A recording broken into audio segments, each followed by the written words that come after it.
Shavua Tov, and welcome to the second part of this Messianic teaching on the Parasha Terumah.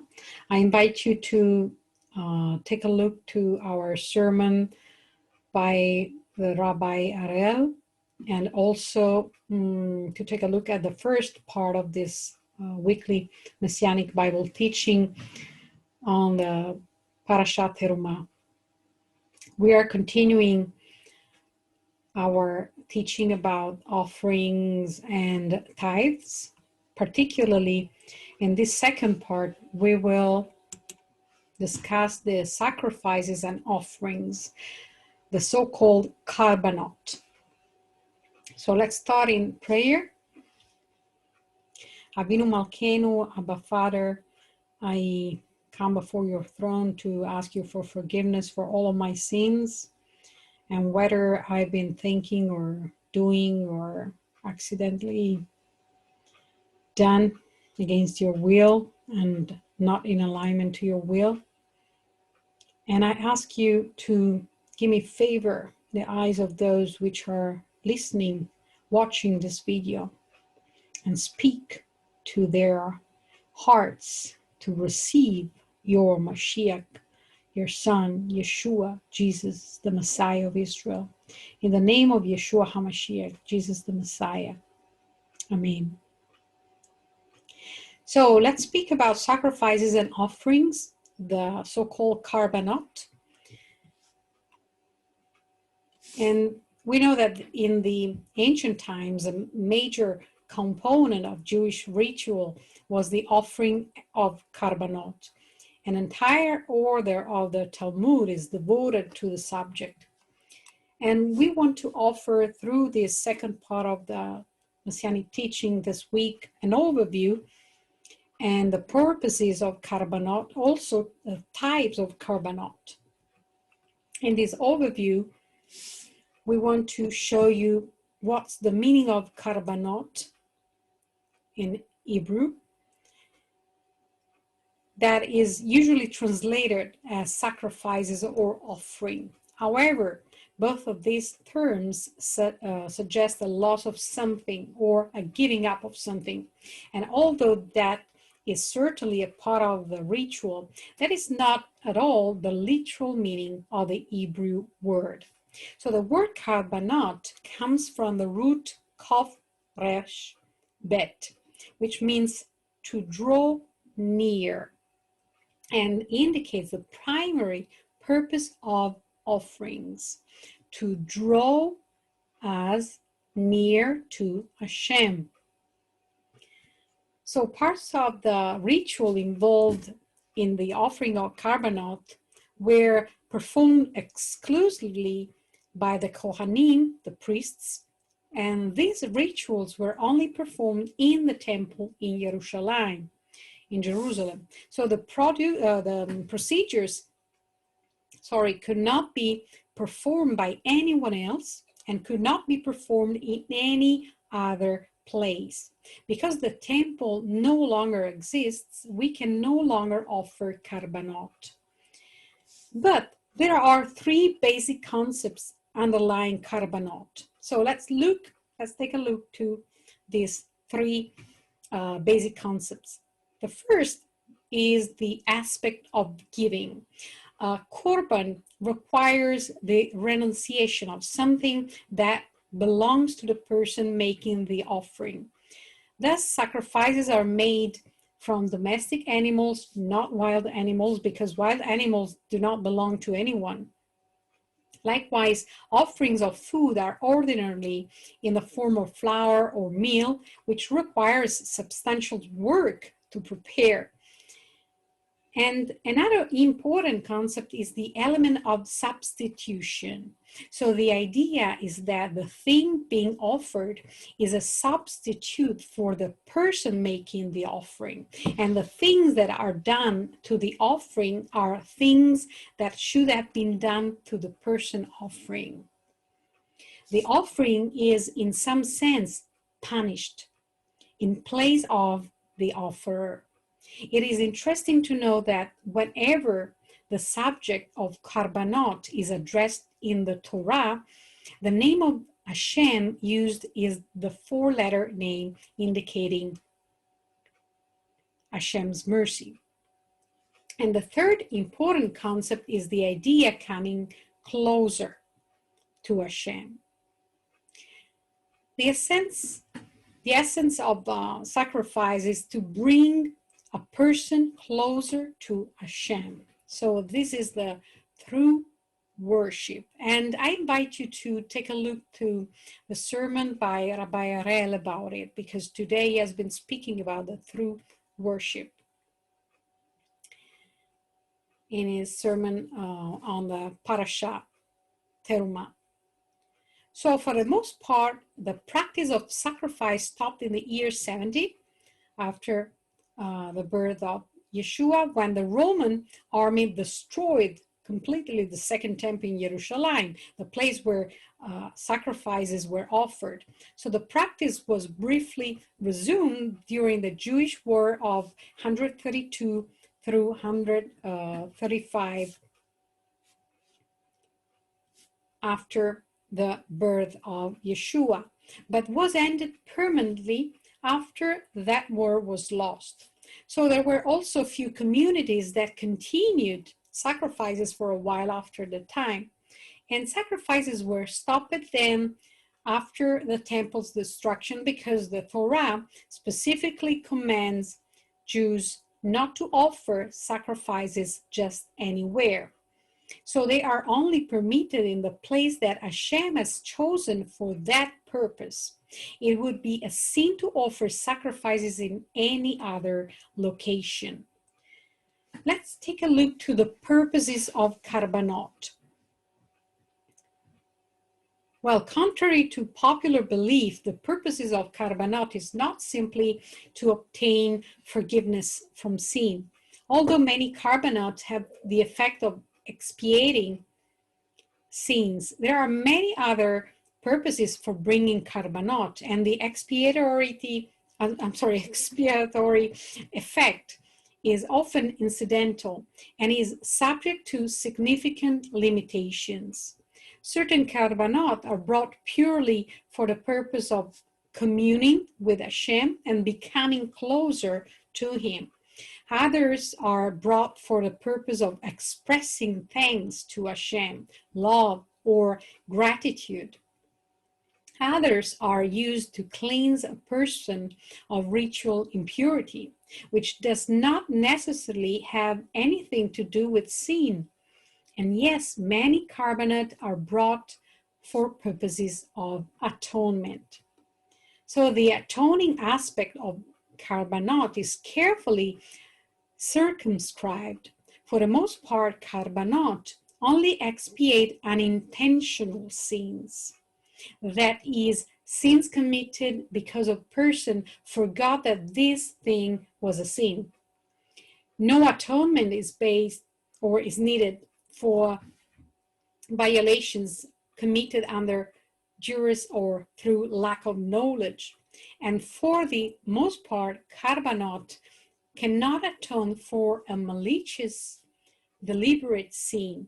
In addition, Karbanot have no expiating effect unless the person making the offering sincerely repents his or her actions before making the offering and makes restitution to any person who was harmed by the violation.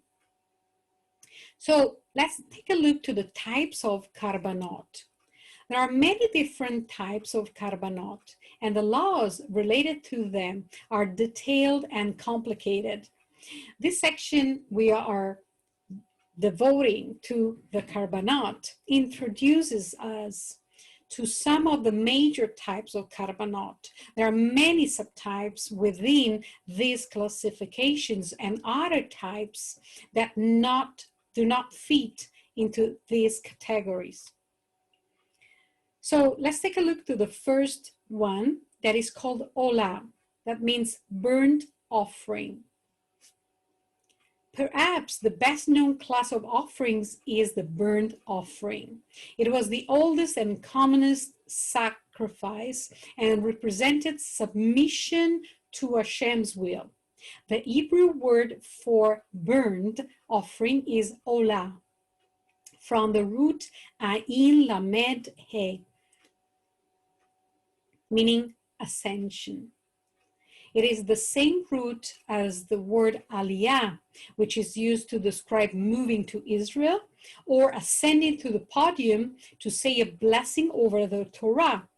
And olah is completely burned on the outer altar. No part of it is eaten by anyone. And because the offering represents complete submission to Hashem's will, the entire offering is given to Hashem. It cannot be used after it is burned at all. And it expresses a desire to commune with Hashem and expiates sins incidentally in the process. Because how can you commune with Hashem if you are tainted with sins? And olah could be made from cattle, sheep, goats, or even birds, depending on the offerer means. Then there is zevach shelamim, that means peace offering. A peace offering is an offering expressing thanks or gratitude to Hashem for his bounties and mercies. And the Hebrew term for this type of offering is zebach shelamim, or sometimes just shelamim, which is related to the word shalom, meaning peace or whole. A representative portion of the offering is burnt on the altar. A portion is given to the Kohanim, to the priests, and the rest is eaten by the offerer and his family. Thus, everyone gets a part of this offering. This category of offerings includes thanksgiving offering, in Hebrew, todah, which was obligatory for survivors, for example, of life-threatening crisis, free will offerings, and offerings made after fulfillment of a vow. Then we have the chatat. Chatat is sin offering. A sin offering is an offering to atone for and purge a sin.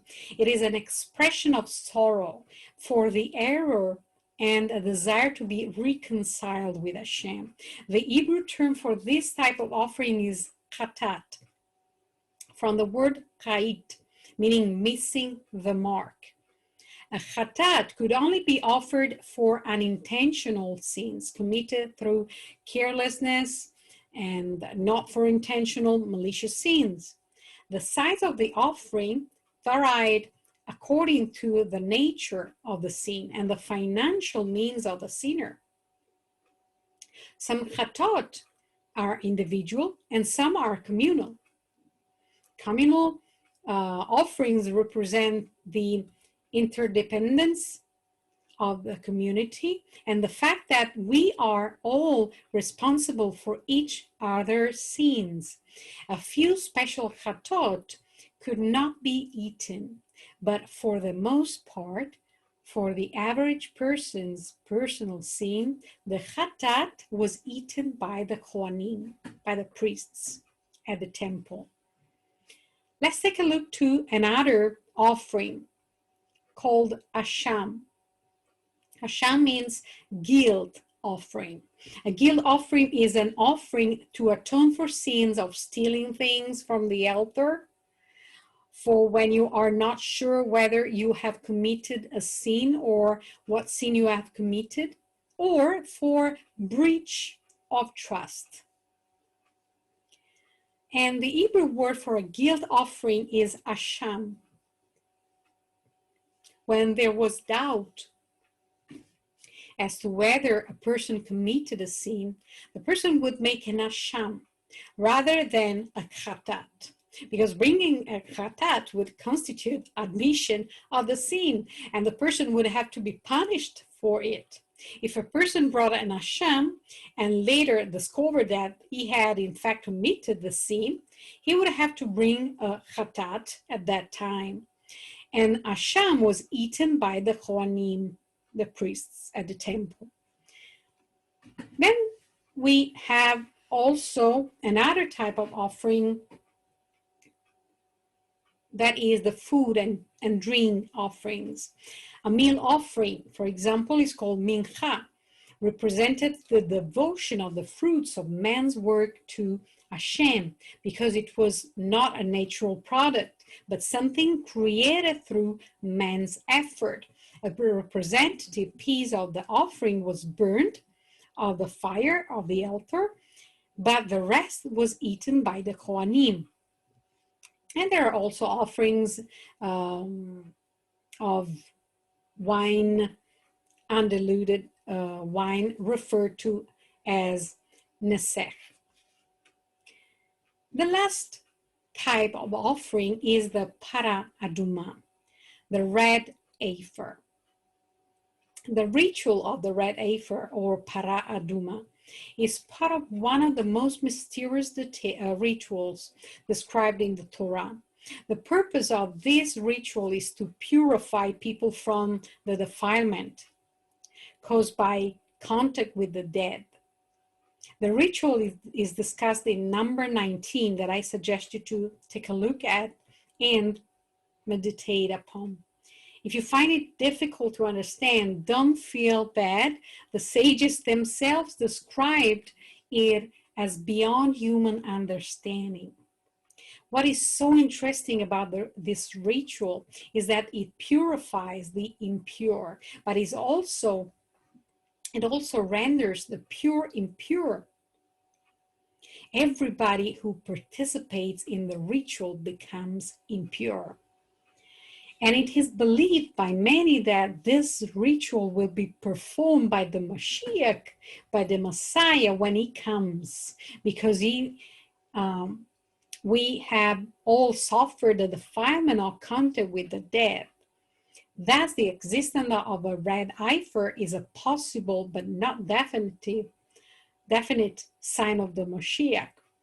If the Mashiach were coming, there would be a red heifer, but there could be a red heifer without the Mashiach coming. That's what the Orthodox Judaism speaks about regarding the red heifer. As Messianic Jews, we believe and we have been redeemed through the Moshiach of Israel, Yeshua, and we have the fulfillment of the Torah through him, and we have the personal relationship with Hashem through the Moshiach. So when he will come back for the second time, the Moshiach will be our red heifer, and he will put his feet on the Mount of Olives, just where the red heifer atonement would take place in the past, and where the red heifer atonement sacrifices were brought across the bridge that connected the Mount of Olives to the temple. At that time, there was a bridge. And he will enter through the same gate the red heifer would enter for sacrifice. He will enter through the golden gate like the red heifer, and he will reign from the temple in Jerusalem for 1,000 years. And this is written in the book of Revelation, chapter 20, verse 1 through 6, that I invite you to read and meditate. So, our Messianic Bible study is ended. Let's conclude our study with our prayer. So, Avinu Malkeinu, Abba Father, I thank you for using me as your tool to bring blessings to Israel, to your people. Father, give your people the fulfillment of the redemption we have been receiving as Messianic Jews. Give them open eyes to see what's coming. Give them the joy of your presence, of your intimacy. Give them the redemption they are striving to have in their heart. Transform their heart from a heart of a stone in a heart of flesh. May they be redeemed in Yeshua HaMashiach, Jesus the Messiah. In the name of the Mashiach of Israel, Yeshua. Amen. Le'itraot and Shavua Tov to all of you.